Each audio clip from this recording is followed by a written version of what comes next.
سلام. بیشک از جنجال و کشمکش و خونریزی در مرز تاجیکستان و قرقیزستان خبر دارید که روز 22 ایول صورت گرفت.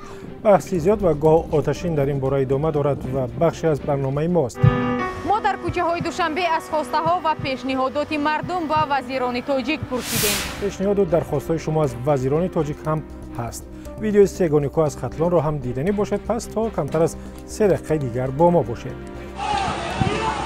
کاربری ناشناس در وبسایت رادیو آزادی درباره ماجرا در مرز تاجیکستان و قرقیزستان نوشته است این یک اغوای روشن است که در آستانه دیدار رهبران دو کشور صورت میگیرد و نوشته او ظاهرا کسی نمیخواهد مسئله مرز به یک بارگی و برای همیشه حل شود.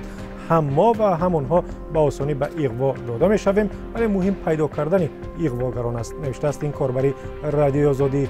از بس که در مرز و به خصوص در واروق دعوا و جنجال و خونریزی بارها تکرار شده است، نفری که خود را مرد باش معرفی کرده است کنایه‌آمیز در وبسایت رادیو آزادی چنین نوشته است: برادران بیایید پول جمع کنیم، سیمخوار بخریم، به حکومت دهیم که در مرز سیمخوار کشد، بعد این همش نقض می شود و گفته او تا خط مرز معین نباشد خونریزی ادامه می‌یابد.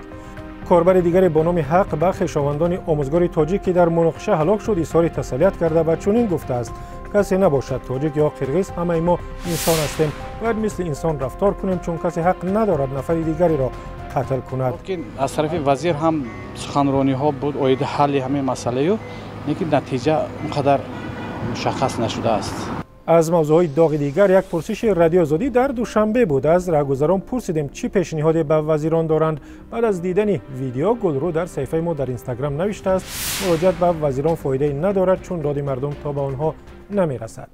پیشنهاد بسیار وزیر قبول نمیکنه. رمضان نوشته است همه تقریبا از درآمدن به نزد وزیران مینالند. به گفته او باید سرزمین تاجیکان را آباد کنند و دوست و سرجم باشند.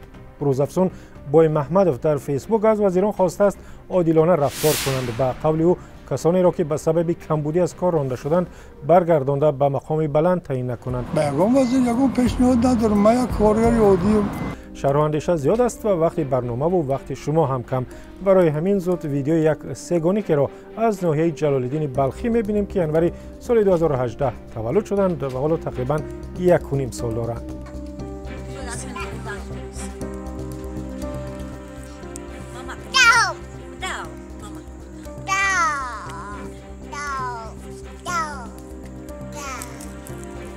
ویدیو را که این سه طفل نازنین شد بر رادیو آزادی فرستاد. شما هم اگر ویدیو جالبی دارید بفرستید. شماره تلفن را که میبینید وایبر، واتساپ، تلگرام و ایما داریم. تا دیدار در برنامه دیگر.